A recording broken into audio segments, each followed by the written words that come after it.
로마서 14장 22절, 23절을 같이 읽겠습니다. 내게 있는 믿음을 하나님 앞에서 스스로 가지고 있으라. 자기가 옳다는 바로 자기를 정죄하지 아니하는 자는 복이 있도다. 의심하고 먹는 자는 정죄 되었나니 이는 믿음을 따라 하지 아니하였기 때문이라. 믿음을 따라 하지 않는 것은 다 죄니라. 아멘. 믿음으로 하지 아니한 죄. 로마서가 어렵죠, 사실은. 그냥 슬쩍슬쩍 읽고 지나가면 모르지만 이 깊이를 파고들수록 더욱더 애매모호해지고 어려워지는 것이 로마서인 것 같습니다. 왜 사도 바울이 다른 서신과 달리 로마에 쓴 편지는 이렇게 좀 어려울까? 이런 생각을 해봤는데, 사도 바울은 항상 예수님께서 우리에게 비유로 늘 말씀하셨던 것처럼 그 상황에 따라서, 시대에 따라서 또는 대상에 따라서 그들에게 맞게 이렇게 편지를 쓰지 않았을까 하는 생각이 듭니다. 그래서 로마 시민들에게는 상당한 수준을 높게 이렇게 보고 쓰지 않았을까 그런 생각을 해봅니다. 신앙이란 나와 하나님과의 직접적인 관계를 말합니다. 대부분 우리 신앙인들이, 그리스도인들이 시험을 당했다, 실족했다 할 때 사람 때문에 다 실족당하고 사람 때문에 다 아픔을 당하지, 하나님과 관계 속에서 하나님 마음에 안 들다고 이런 사람들은 별로 없습니다. 그렇다면 우리의 신앙이 그렇게 병들거나 비틀거리거나 실족하거나 이런다는 것은 하나님과 관계가 바르지 않다. 정말 하나님을 인격적으로 만나지 못했다. 체험하지 못했다. 이렇게 말할 수가 있습니다. 그러니까 하나님과 관계가 정말 깊은 사귐이 있고 깊은 교제가 있으면은 인간들이 어떠한 방해를 해도, 사실 시험당한 사람들이 핍박 때문에, 방해 때문에 그러지 않거든요. 자기 자존심이에요. 자존심을 건들기 때문에 그것을 견디지 못하고 시험에 빠지고 그러죠. 그래서 우리가 내 속에 가득 차 있는 예수, 내주하시는 성령님의 인도를 따라서 정말 우리가 예수 그리스도의 사랑과 은혜를 깊이 깨달은 사람이라면 어떠한 세상에 핍박이나 박해나 혼란이나 고난이나 온다고 할지라도 그것을 든든히 이겨냅니다. 그런데 결국 작은 것, 공동체 안에서 서로가 세워주고 서로가 화목하고 서로가 사랑하고 용서해야 될 대상들 때문에 상처를 입는 거예요. 그래서 우리의 신앙은 누군가의 강요를 받거나 사람의 눈치를 보면서 하는 신앙생활은 절대 안 됩니다. 우리가 눈치를 본다면 오직 하나님의 눈치만 봐야 되는 거예요. 이렇게 볼 때 신앙은 결국 나와 하나님과 관계, 확신, 그것이 신앙이고 믿음입니다. 다른 사람의 믿음을 내가 따라가거나 다른 사람의 확신을 수용하거나 그런 것이 아니라 내게 가지고 있는 하나님을 향한 확고한 믿음, 그 확신을 따라가는 거예요. 그럴 때 우리의 신앙은 전혀 흔들림이 없습니다. 물론 이런 자기 확신이라는 말이 때로는 사람들에게 오해를 줄 수 있습니다. 신앙이 자기 확신이라면 다른 사람의 말을 듣지 말고 내 생각대로 내가 옳다고 할 때 밀어붙이라는 것으로 착각할 수 있기 때문에 그렇습니다. 다시 말하면 이 신앙의 확신이 자기 고집이 될 수 있다라는 거예요. 그래서 신앙의 확신인가, 이것이 나의 고집인가를 분명히 본인이 알 수 있을 거예요. 근데 대부분 자존심을 세우고 내 자아가 살아있고 내 고집이 여전히 살아있는 사람들은 자세히 살펴보면 누구다 알 수 있게 그게 자기 자존심인 거죠. 신앙의 확신과 자기 자존심은 다릅니다. 그래서 이 자기 확신은, 하나님과 대한 이 확고한 믿음은 남이 가지고 있는 확신에 대해서 맹목적으로 추종하지 말라는 거예요. 요즘에 정말 우리 목회자들이 바로 서야 될 부분이 이거예요. 맹목적으로 추종하는 사람들이 많아요. 그것이 하나님과 관계 속에서 확실한 믿음인지 아닌지도 모르고 따라가는 거예요. 그래서 다른 사람의 확신을 무조건적으로 자기 확신으로 수용하지 말라는 겁니다. 이 말은 다시 말하면 우리가 흔히 요즘에 말하는 나와 하나님과 1대1의 관계예요. 나와 하나님과 1대1의 관계 속에서 그 하나님을 만나고 체험하고 경험하라는 것입니다. 내가 믿을 만한 사람이 확신하고 있으니까, 내가 믿을 만한 사람이 그렇다고 하니까 무조건적으로 따라가서는 안 된다라는 것입니다. 그래서 요즘에 사이비가 나타나는 거 아니겠어요? 나와 하나님과 관계는 거들떠보지도 않고 그냥 사람을 추종하는 거예요. 성경도 이상하게 해석하면 그게 신비롭게 받아들여지는 거죠. 왜 내가 이걸 몰랐지? 하고 따라가는 거예요. 다른 사람이 자기 목숨을 걸 정도로 확신을 가지고 있는 것이라고 해도 그것은 사람의 확신이지 하나님과 나의 관계 속에서 믿음이 아니라는 것을 우리가 생각해야 될 줄로 압니다. 중요한 것은 내가 과연 그리스도에 대해서 확신하고 있느냐예요. 그것을 오늘 자기 확신이라고 말씀을 드리는 거예요. 물론 무조건 내 생각이 옳다는 것은 고집이죠. 그러니까 고집과 확신은 다릅니다. 확신이란 그리스도를 아는 거예요. 예수 그리스도에서 확실히 아는 거예요. 그리스도가 누구신지, 그리스도가 내 마음 깊은 곳에 새겨지고 있는지, 항상 예수 그리스도가 내 안에 내주하고 계시는지, 이 예수 그리스도에 대한 절대적인 믿음이 내 속에 자리할 때 그것을 확신이라고 말합니다. 여러분, 예수 그리스도가 내 속에 자리합니까? 그러하면 내 모든 언행 심사가 내가 하는 것과 달라져야 되는 거예요. 내 생각과 달라져야 되는 거예요. 항상 예수 그리스도로 변해야 되는 거예요. 걸러져야 된다는 거예요. 따라서 신앙의 확신이라고 하는 것은, 확실한 믿음이라고 하는 것은 그리스도를 아는 것을 의미하기 때문에 결국 그 확신에서 드러나는 것은 자기 주장이 아니라 예수 그리스도의 마음인 거예요. 보통 우리가 농담으로 저 사람은 예수 냄새가 난다, 이렇게 말하죠.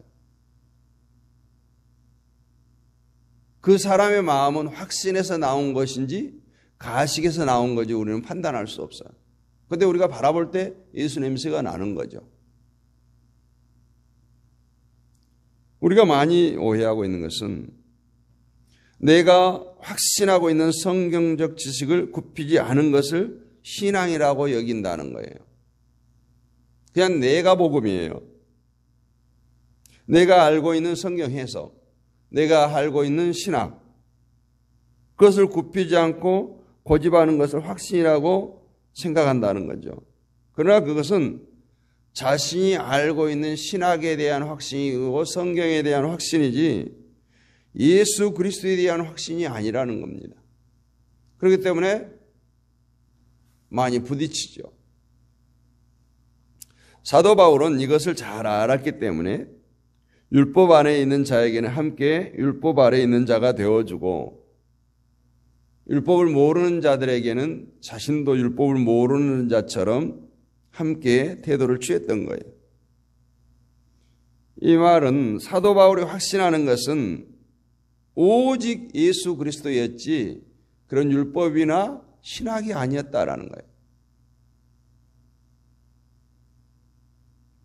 그리스도의 몸을 세우고 그리스도의 복음을 증거하는 것이 바울의 확신이었기 때문에 그 확신 아래서는 얼마든지 자신의 자유라든가 신학이라든가 철학이라든가 사상은 다 포기하고 양보할 수 있었던 것입니다.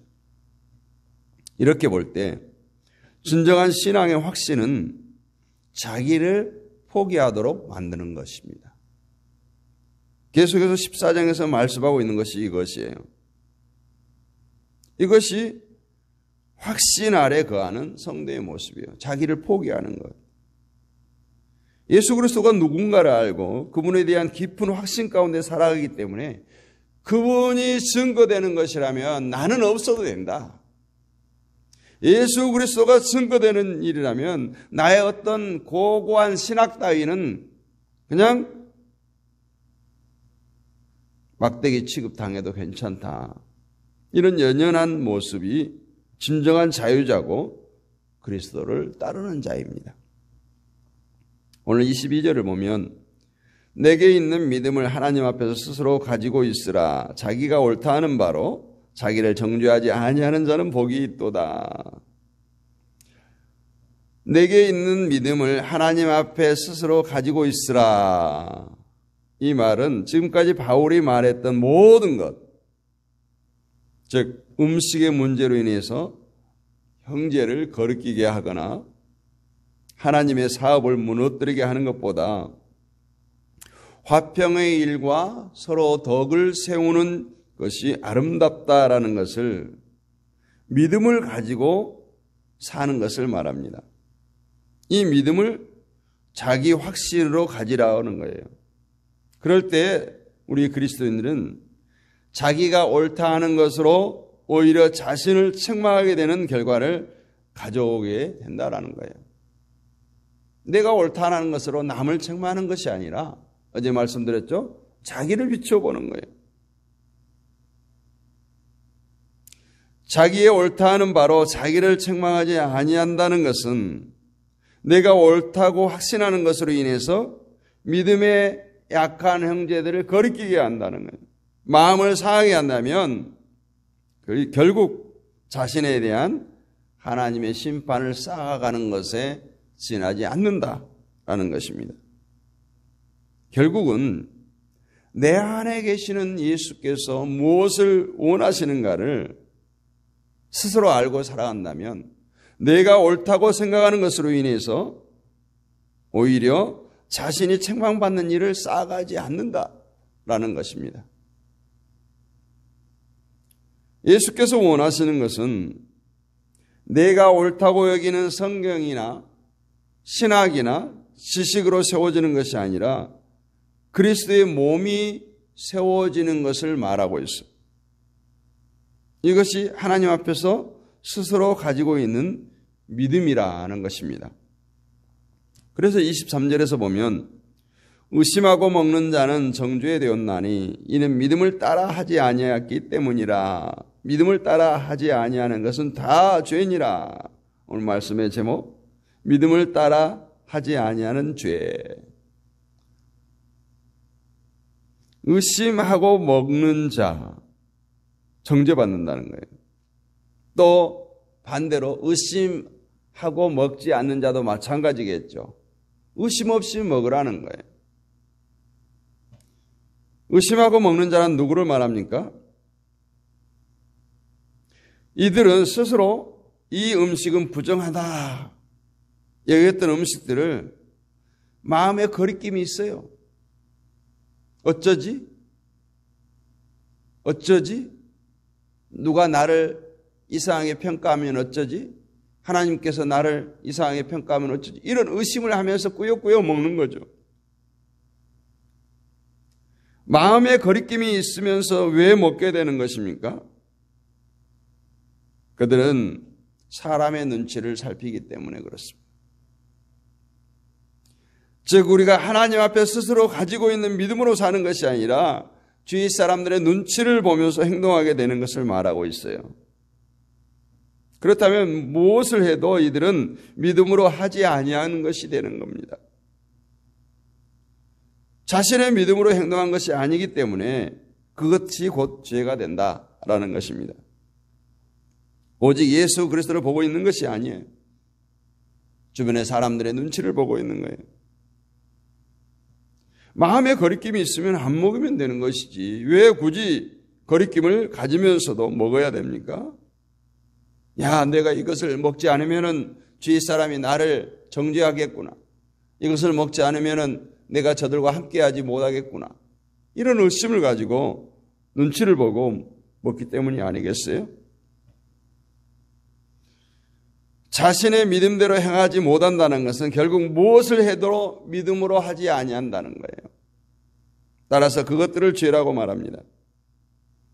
믿음이 있다면 그 믿음은 오직 그리스도만 바라보는 거예요. 그리고 그리스도를 위해서 살아가도록 하는 것입니다.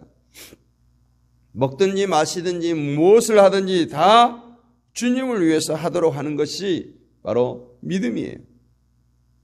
때문에 믿음이 있는 성도는 그 누구의 영향을 받지 않아요. 아무리 흔들고 유혹하고 핍박해도 흔들리지 않습니다. 오직 내가 가지고 있는 그 믿음의 확신, 하나님과 관계 속에서 살아가기 때문이죠. 음식을 구분한다고 해도 주님을 위해서 하려고 할 것이고 어떤 나를 구분해도 역시 주님을 위해서 하려고 합니다. 왜냐하면 믿음은 나를 위해서 사는 것이 아니라 주님을 위해서 사는 것이기 때문에 그렇죠. 결국 믿음은 누구를 위해서 사느냐로 드러나게 됩니다. 결국 믿음은 누구를 위해서 하는 행동이냐로 드러나게 돼요. 믿음은 누구를 위해서 먹느냐로 드러나게 됩니다. 따라서 음식의 문제로 싸우거나 다툰다면 또 내가 알고 있는 것이 옳으니까 내 말대로 해야 믿음이 있는 것으로 여긴다면 오히려 그것으로 심판을 쌓아가는 것이 오늘 사도 바울이 강조하고 있는 말씀. 그것이 바로 믿음이 없는 자의 모습이라는 거예요. 입술로는 엄청나게 자신만이 믿음이 확고한 것처럼 말하지만 그것은 믿음으로 하지 않는 거죠. 오늘 믿음으로 하지 아니한 모든 것이 죄라는 말씀은 우리의 삶을 다시금 돌아보게 합니다. 오늘 24시간 우리가 많은 일들을 하죠. 일어나서 예배를 드리고 기도를 하고 식사를 하고 또 개인적인 일을 보고 또 잠을 자고 누구를 눈치를 보기 때문에 지금 깨어서 기도합니까? 만약에 그렇다면 그것조차도 죄라는 거예요. 사람의 강요에 의해서 남들이 하니까 예물을 드립니까? 자신의 믿음을 있음을 증명하기 위해서 어떤 신앙의 행위를 합니까? 이 모든 것 역시 믿음으로 하지 아니한 죄라는 겁니다. 무서운 얘기죠. 우리는 예수 그리스도 때문에 사는 자들이에요. 죽어야 마땅할, 저주받아야 마땅할 우리가 예수 그리스도 때문에 산다는 거예요. 그래서 먹든지 마시든지 예수 그리스도를 위해서 하는 것이 우리들의 도리인 거예요. 나라는 개인은 중요하지 않습니다. 내 자존심이 무너지고 체면이 손상된다고 할지라도 중요하지 않아요. 중요한 것은 내 자존심이 깨지고 내 체면이 손상되는 그 자리에 예수 그리스도가 증거되어지느냐 하는 거예요. 그래서 우리가 그리스도인이라면 모든 관심은 예수 그리스도를 향해 있어야 된다라는 것입니다. 무엇을 하든 그리스도의 은혜와 사랑을 증거할 수 있는 그 증인의 삶으로 살아야 된다라는 것입니다. 오늘 말씀의 결론이자 14장의 결론은 예수 그리스도로 말미암아 구원받은 성도는 하찮은 일, 비본질적인 일로 하나님의 사업을 무너지게 해서는 안 된다. 비본질적인 일로 형제를 정죄해서는 안 된다. 그리고 교만한 마음으로 자신의 자유함을 자랑하거나 내보이려 하지 말고 하나님 앞에 선 자신의 모습을 바라보고 스스로 자신의 믿음을 점검해야 된다. 사랑과 화평과 덕을 세우는 이 동기조차도 하나님을 위해서 하는가? 공동체를 위해서 하는가? 내 자신을 위해서 하는가? 생각해 봐야 됩니다. 그래서 오늘도 나의 모든 언행 심사는 성령의 열매를 맺고 있는가? 또는 예수 그리스도가 증거되어지고 있는가? 이것을 묵상하면서 오늘 나의 모든 행동은 오직 주를 위해서 한다. 주를 위해서 하겠습니다. 주를 위해서 했습니다. 이러한 고백이 여러분에게 있어지기를 주님의 이름으로 축복합니다. 거룩하신 아버지 하나님 은혜를 감사합니다. 한 주간도 우리들에게 깨어 기도할 수 있도록 건강 주시고 체력도 주시고 아버지 하나님의 은혜 가운데 거하게 하심을 감사합니다. 우리는 모든 것을 행하면서 이번 참 잘했다 자신을 칭찬하면서 그것들이 정말 주를 위해서 한 일이었는가 생각하지 아니할 때가 참 많았습니다. 오늘 말씀을 보면서 정말 우리가 예수님 때문에 고난을 당하고 있는지 나의 고집이나 나의 욕심 때문에 고난을 당하고 있는지 다시 돌아보게 하시고 정말 살아도 주를 위해 살고 죽어도 주를 위해서 사는 사나 죽으나 주의 것임을 날마다 고백하며 우리의 삶의 현장 가운데 예수 그리스도의 향기가 나타나게 하시고 예수 그리스도의 복음이 증거되어지게 하여 주시옵소서. 아버지 하나님, 이 한 주간도 우리가 기도의 자리에서 부르짖었습니다. 우리의 모든 기도를 하나도 땅에 떨어지지 아니하고 주의 보좌를 움직이게 하시고 아버지 하나님 응답의 역사가 이곳저곳에서 나타나게 하여 주옵소서. 무엇보다도 우리의 정욕을 위해서 구하는 것이 아니라 하나님의 나라와 그 의를 위해서 날마다 간구하여 부르짖는 성숙한 우리들이 되게 하여 주시옵소서. 아버지 하나님, 새벽에도 하나님 말씀을 상고했습니다. 이 말씀들이 우리의 신비에 새겨지게 하시고 아버지 하나님 많은 사람들을 세우고 살리는 일에 우리가 더 힘쓰고 애쓰게 하여 주시옵소서. 나의 삶의 현장 가운데 예수 그리스도의 역사가 나타나게 하여 주시옵소서. 이 새벽에도 함께하는 주의 백성들이 있사오니 주여 기억하여 주옵소서. 우리 무슨 사모를 주여 붙들어 주시옵소서. 날마다 새 힘을 공급하여 주시고 걸어가도 달려가도 피곤하지 않고 곤비치 않도록 새 힘을 공급하여 주시옵시고 성도들을 위해서 교회를 위해서 주의 종을 위해서 날마다 부르짖어 기도합니다. 주여 강한 발로 붙들어 주시고 육신의 연약한 부분을 깨끗이 치료해 주시고 회복시켜 주시옵소서. 고지혈증, 당뇨 증세 이 모든 것들도 하나님께서 깨끗이 싸매시고 치료하시고 고쳐주셔서 강건케 하여 주시옵소서. 우리 박영미 권사님이 함께합니다. 주여 날마다 새 힘을 공급하여 주시고 육신의 연약한 부분을 강하게 해주시고 무엇보다도 온 가족이 예수 앞에 전부 여지없어서 손들고 옵니다. 항복하고 나올 수 있도록 은혜를 베풀어 주시고 그 사업장을 재정을 축복하여 주시옵소서.